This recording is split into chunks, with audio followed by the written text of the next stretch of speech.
In any aggregate manufacturing facility, you're going to find multiple different applications.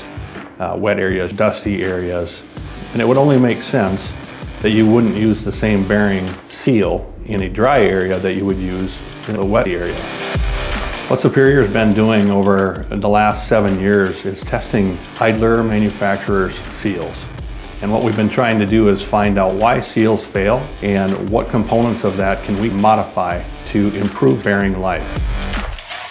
We've introduced 4 new seals: the titanium seal, the dry seal, the wet seal, and an eco seal, which basically allows you to customize a roll for the specific application. The titanium seal is really the best seal on the market. Where you would target that titanium seal would be in areas of where you're getting very low roll life. It is designed to protect against dry, dusty areas. It is designed for wet applications. It is designed for slurry applications where rolls are failing prematurely, where contaminants are getting into the bearing. That is where you would apply that titanium seal.